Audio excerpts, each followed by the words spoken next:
येशू क्रिस्टको दोस्रो आगमन नजिकै छ। के तपाईँ यो विश्वास गर्न सक्नुहुन्छ? पक्कै पनि यो गर्न सक्नुहुन्छ र गर्न सक्नुपर्दछ। पहिलो शताब्दीका विश्वासीहरू यानि कि पहिलो शताब्दीका प्रेरितहरूले पनि यस विषयमा प्रचार गरेका थिए। पावलले पनि यस विषयमा बताएका हामी पाउँछौँ र अहिले पनि बताउन पर्दछ र आउने भविष्यमा पनि यस विषयमा चर्चा हुनु पर्दछ। धेरै मानिसहरूले यस विषयमा धेरै चर्चा गरेको पनि पाउँछौँ र थोरै मानिसहरूले यस विषयमा चर्चा गर्न अथवा यस विषयमा बात गर्नै नचाहेको पनि हामी पाउँछौँ। तर एउटा सत्यता हामीले बुझ्नु पर्दछ कि प्रभु येशू ख्रीष्टले भन्नुभयो उहाँ चाँडै नै आउँदै हुनुहुन्छ। उहाँ ढिलाइ गर्न हुन्न, उहाँ ढिलाइ गर्न चाहनुहुन्न, चाँडै नै हामीलाई लिन आउनुहुन्छ। उहाँले साइन एन्ड सिम्बल्सहरू दिनुभएको छ। आज तपाईँ हामीले जब बाइबल धर्मशास्त्रलाई पल्टाएर र अहिले भएको न्युजहरू वरिपरिको घटनाहरूलाई हामी हेर्छौँ भने क्रिस्टको दोस्रो आगमनको नजिकै छौँ भन्ने कुरा हामी त्यहाँबाट पनि प्रमाण गर्न सक्छौँ।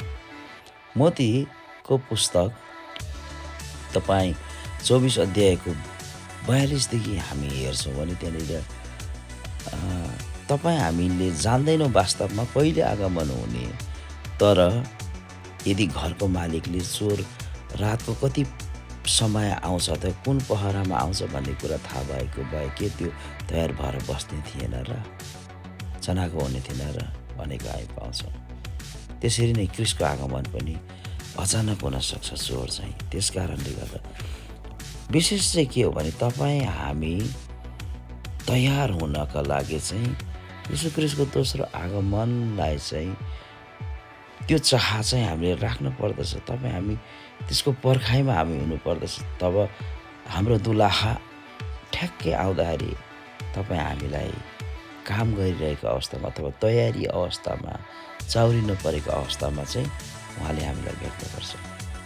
तपाईँ हामीलाई मात्रै होइन तर पृथ्वीमा तपाईँ हामीलाई उहाँले राजाले हामीलाई नियुक्त गर्नुभएको छ कि उहाँको एम्बेसेडरको रूपमा, राजदूतको रूपमा चाहिँ उहाँको शुभ सन्देशलाई, राजाको सन्देशलाई अरूहरूको माझमा पुर्याउनका लागि, अथवा उहाँको खेतबारीको खेतालाको रूपमा तपाईँ हामीलाई उहाँले सुन्नुभएको छ।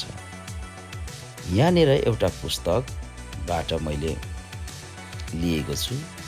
सुसमाचार नामक पुस्तक लेख्नुहुने लेखक क्यालेन डाईले भन्दछन्, टाढाबाट आउँदै गरेको बादल सहितको भयङ्कर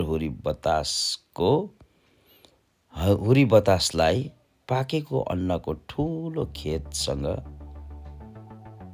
तुलना गर्नका लागि यहाँ बताएको हामी पाउँछौँ।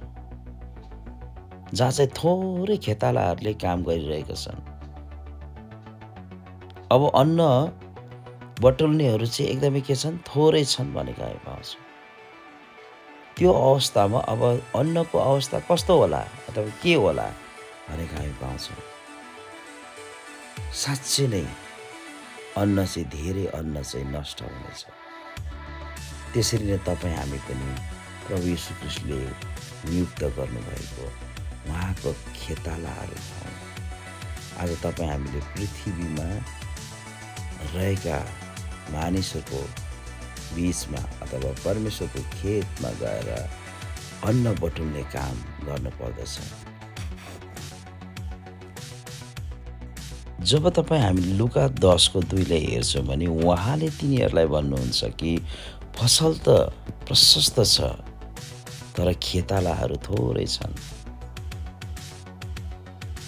यसकारण फसलका प्रभुलाई प्रार्थना गर र उहाँले आफ्नो फसलमा खेतालाहरू पठाइदिनु हुनेछ। आज साँच्चै नै तपाईँ हामी पृथ्वीमा उहाँको खेत अथवा उहाँको सुसमाचार लिएर उहाँका जनहरूकोमा पुग्नका लागि तपाईँ हामीलाई खेतालाको रूपमा उहाँले चुन्नुभएको छ। के तपाईँ हामीले साँच्चै नै खेतालाको रूपमा काम गर्दैछौँ त?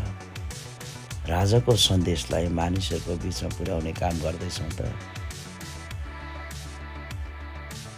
हामी देख्न सक्छौँ धेरै मानिसहरू, धेरै खेतालाहरू भएको जस्तो देखिन्छ, तर वास्तवमा राजाको सन्देशलाई लिएर जाने, असल सन्देशलाई लिएर जाने खेतालाहरू पक्कै हामी भन्दैछौँ त?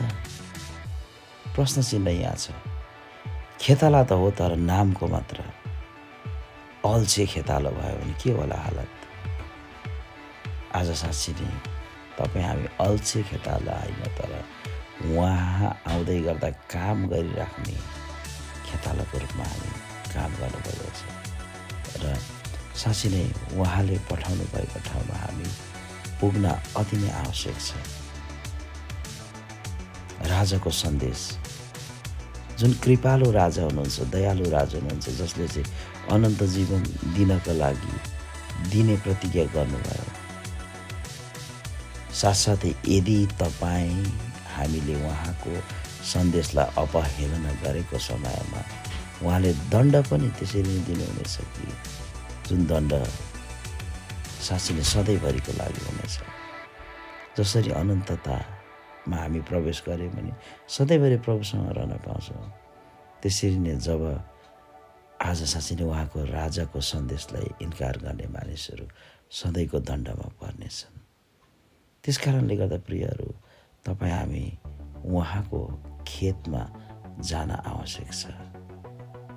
मानिसहरूको बिचमा उहाँको सन्देश, राजाको सन्देश पुग्न अति नै आवश्यक छ। त्यो काम तपाईँ हामीले उहाँ आउनभन्दा अगाडि नै,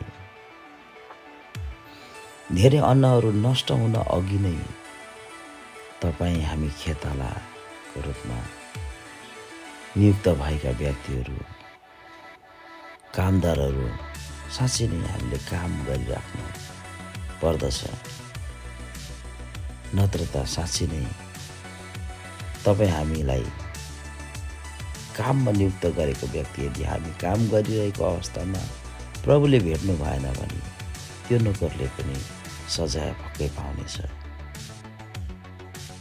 त्यस कारणले गर्दा साँच्चै नै सुसमाचार प्रचारको हाम्रो एक मात्रै उद्देश्य हो कि परमेश्वरको सन्देशलाई हराएकाहरूको बिचमा पुर्याउनु,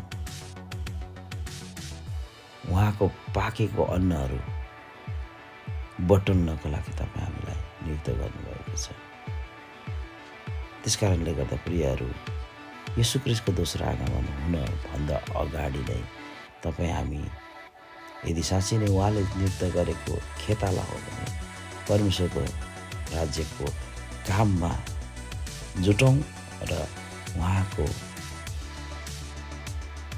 उहाँले पठाउनु भएको जिम्मेवारलाई दायित्वबोझ गरेर दायित्वको साथ मानिसहरूका बिचमा पुगौँ।